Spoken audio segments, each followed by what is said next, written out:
राम राम मेरे प्यारे साथियों। आज की क्लास में हम देखेंगे हमारे देश के प्रमुख, हमारे देश के नेता, प्रधानमंत्री को, ठीक है, प्राइम मिनिस्टर, पीएम के बारे में आज जानते हैं, उनके पावर को समझते हैं, उनके पद को जानते हैं, ठीक है। देखिए, तो जो पीएम होते हैं ना, वो अभी देखते हैं कार्यकारी प्रमुख में, तो पीएम ना वास्तविक प्रमुख होते हैं, रियल होते हैं। कार्यकारी प्रमुख के वास्तविक प्रमुख होते हैं प्राइम मिनिस्टर, ठीक है, इसलिए इसको सरकार के प्रमुख बोलते हैं, ठीक है। और कार्यकारी के सिर्फ नाम मात्र के प्रमुख होते हैं राष्ट्रपति, ठीक है, इसलिए इनको राज्य प्रमुख बोलते हैं, ठीक है। मतलब प्रेसिडेंट सिर्फ नाम मात्र के होते हैं, सारा कर्ता धर्ता पीएम के हाथ में होता है। पीएम जैसे जो बोलेंगे वो प्रेसिडेंट करते हैं, ठीक है। तो देखिए, आर्टिकल, मंत्रिपरिषद का आर्टिकल कौन कौन सा है? आर्टिकल 74 में सिर्फ मंत्रिपरिषद व पीएम की चर्चा की गई है, ठीक है। मतलब ये बोला गया है कि मंत्रिपरिषद एक होगा, मंत्रिपरिषद नाम का कुछ होगा, उसके जो प्रमुख होंगे वो पीएम होंगे, और वो उनका काम क्या होगा? उनका काम होगा प्रेसिडेंट, राष्ट्रपति को सलाह देने का, ठीक है। फिर आता है आर्टिकल 75। आर्टिकल 75 में क्या है? अन्य मंत्रियों के बारे में चर्चा किया गया है, ठीक है। इसमें क्या है? जो राष्ट्रपति होंगे, प्रेसिडेंट होंगे, वो पीएम, प्रधानमंत्री नियुक्त करेंगे, ठीक है। प्रधानमंत्री की नियुक्ति राष्ट्रपति करेंगे, फिर पीएम की सलाह पर प्रेसिडेंट के द्वारा अन्य मंत्रियों की नियुक्ति की जाएगी, ठीक है। अब देखिए, पीएम किसको चुनेंगे? ऐसे ही तो किसी को नहीं बनाएंगे, ठीक है। तो पीएम ना बहुमत दल के नेता को चुना जाता है, ठीक है। अगर बहुमत नहीं है तो उस स्थिति में प्रेसिडेंट के पास स्वविवेक की शक्ति होती है ना, तो अपने स्वविवेक का यूज़ करता है, ठीक है। स्वविवेक से वो किसी को भी यूं ही पीएम नहीं बना देते। उनके पास दो ऑप्शन होता है, वो या तो सबसे बड़े दल के किसी नेता को पीएम बनाएंगे, या जो गठबंधन वाली नेता को पीएम बनाएंगे, ठीक है। अगर उनके पास, फिर उनको 1 महीने के अंदर विश्वास मत हासिल करना होता है, ठीक है।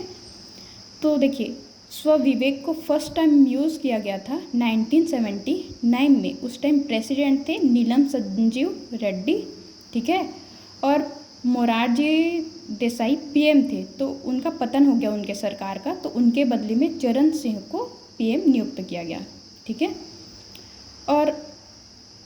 और अन्य कारण से जो प्रेसिडेंट है वो अपने स्वविवेक शक्ति को यूज़ कर सकता है। अगर पीएम की मृत्यु हो गई या उत्तराधिकारी नहीं है, अगर मृत्यु हो गई और उत्तराधिकारी नहीं है, उस स्थिति में भी अपने स्वविवेक का यूज़ कर सकते हैं, ठीक है।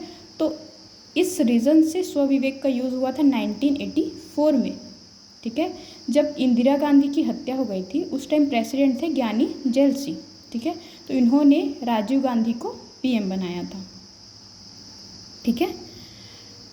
अब देखते हैं, अगर वो जिसको पीएम नियुक्त कर रहा है वो किसी भी सदन का अगर सदस्य नहीं है, ठीक है, तो उनके पास टाइम होगा कि वो 6 महीने के अंदर किसी भी सदन, 2 सदन है ना, लोकसभा और राज्यसभा, तो किसी भी सदन में वो 6 महीने के अंदर अपना सदस्यता हासिल करके पीएम बन सकता है, ठीक है।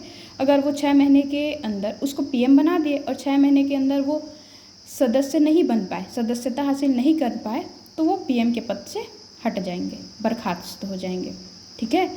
तो ऐसे ही राज्यसभा सदन से ना कौन कौन पीएम बना था?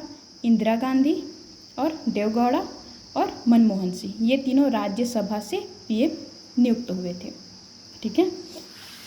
अब देखते हैं शपथ कौन दिलाता है? पीएम तो बन गए, अब पीएम को शपथ दिलाते हैं राष्ट्रपति, ठीक है। प्रेसिडेंट के द्वारा पद व गोपनीयता की शपथ दिलाते हैं पीएम को, ठीक है।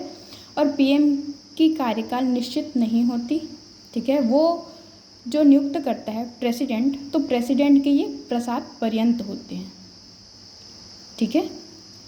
और प्रसाद पर्यंत मतलब ऐसे ही कभी भी आप पीएम को नहीं हटा सकते, ठीक है।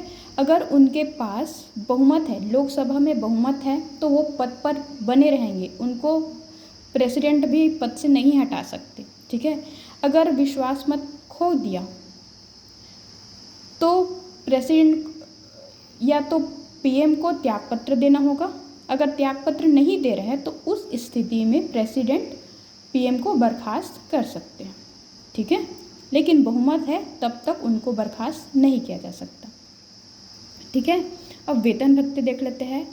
प्रेसिडेंट को संसद सदस्य के रूप में वेतन भत्ता मिलता है। उनको मुफ्त आवास, स्वास्थ्य, यात्रा, इन सब चीज़ों की सुविधा मिलती है, ठीक है। अब देखते हैं पीएम, हमारे प्रधानमंत्री की जो पावर है, जो शक्ति है, उनके कार्य और शक्ति को देखते हैं, ठीक है। तो सबसे पहले देखते हैं मंत्रिपरिषद के संबंध में क्या क्या उनके पावर है, उनको देखते हैं। तो देखिए, जो मंत्रिपरिषद है ना, उनको नियुक्त कौन करता है? प्रेसिडेंट। लेकिन सिफारिश कौन करता है? पीएम। पीएम के सिफारिश पर ही, जिनकी सिफारिश की जाती है, उन्हीं को मंत्री नियुक्त करते हैं प्रेसिडेंट। अपने विवेक से नहीं करते, सिफारिश होने पर ही उसी व्यक्ति को नियुक्त करते हैं, ठीक है। और मंत्रिपरिषद को उनका मंत्रालय आवंटित करते हैं, ठीक है। मंत्री से त्यागपत्र ले सकते हैं या त्यागपत्र देने को बोल सकता है, या मंत्रिपरिषद को क्या कर सकता है? बर्खास्त कर सकता है। पीएम का पावर होता है ये, ठीक है। और जो मंत्रिपरिषद की जो बैठक होती है, उसकी अध्यक्षता भी पीएम ही करते हैं, ठीक है। अगर देखिए, पीएम क्या मंत्रिपरिषद के प्रमुख होते हैं ना, मंत्रिमंडल के प्रमुख होते हैं। इसलिए अगर पीएम या तो त्यागपत्र दे दिए या पीएम की मृत्यु हो गई तो मंत्रिमंडल क्या हो जाता है? स्वयं ही बर्खास्त, विघटित हो जाता है, ठीक है, क्योंकि वो वहाँ के प्रमुख होते हैं, इसलिए। लेकिन अगर अन्य कोई मंत्री त्यागपत्र दे दे या उनकी मृत्यु हो गई, तब कोई मंत्रिमंडल बर्खास्त नहीं होता, सिर्फ वो उनका पद जो रिक्त होता है और उस पद को भरने के लिए पीएम स्वतंत्र होते हैं, ठीक है। अब देखते हैं प्रेसिडेंट के संबंध में क्या क्या पावर होता है पीएम के, उसको, ठीक है।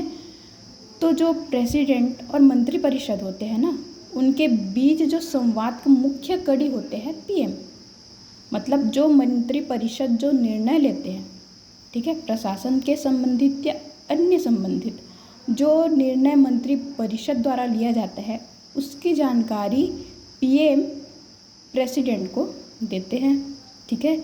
या प्रेसिडेंट के द्वारा अगर कोई भी संबंध में जानकारी मांगा जाता है मंत्रिपरिषद से, तो उनको जानकारी प्राप्त कराने का काम भी पीएम करता है। इसलिए दोनों के बीच मुख्य जो संवाद करता है वो है पीएम, ठीक है। दोनों के बीच कड़ी का काम करता है पीएम, ठीक है। और किसको किसको नियुक्त करने के परामर्श देते हैं? प्रेसिडेंट को। प्रेसिडेंट नियुक्त करते हैं क्या? महान्यायवादी, यूपीएससी के अध्यक्ष की, चुनाव आयुक्त के, ठीक है, वित्त आयोग के अध्यक्ष की, इन सब की नियुक्ति करते हैं प्रेसिडेंट, लेकिन परामर्श पीएम के परामर्श से, ठीक है। अब देखते हैं संसद से संबंधित कौन कौन से पावर है उसको। तो देखिए, प्रेसिडेंट के पास पावर होता है सत्र आहूत करने और सत्रावसान करने की, ठीक है, ये प्रेसिडेंट का पावर होता है। लेकिन इसकी सिफारिश कौन करता है? प्रेसिडेंट। प्रेसिडेंट के सिफारिश करने पर ही मतलब पीएम के सिफारिश करने पर ही प्रेसिडेंट संसद सत्र को आहूत कर सकते हैं और सत्रावसान कर सकते हैं, ठीक है। और इनके सिफारिश, पीएम के सिफारिश पर ही प्रेसिडेंट लोकसभा को भी विघटित कर सकते हैं, ठीक है। देख रहे हैं ना, मतलब प्रेसिडेंट अपने स्वविवेक से कुछ भी नहीं कर रहे, इसलिए उनको नाम मात्र के ही प्रमुख बोलते हैं, ठीक है। और क्या है, सरकार की जो नीति है उसकी घोषणा कर सकते हैं पीएम किसी भी अपने सभा में, ठीक है। ये तो हो गया पावर। अब अन्य पावर और कौन कौन सा है पीएम को, उसको देखते हैं। वो नीति आयोग के अध्यक्ष होते हैं। पहले ये योजना आयोग था, लेकिन अब ये क्या हो गया है? नीति आयोग बन गया है। तो इसके अध्यक्ष होते हैं पीएम, ठीक है। और केंद्र सरकार के जो मुख्य प्रवक्ता, ये भी पीएम ही होते हैं, ठीक है। और सेनाओं के राजनीतिक प्रमुख होते हैं। ये इनके अन्य पावर में आता है। ठीक है, तो ये रहा देश का हमारा पीएम। पीएम जो है देश की राजनीतिक प्रशासनिक व्यवस्था में अति महत्वपूर्ण और अहम भूमिका निभाता है।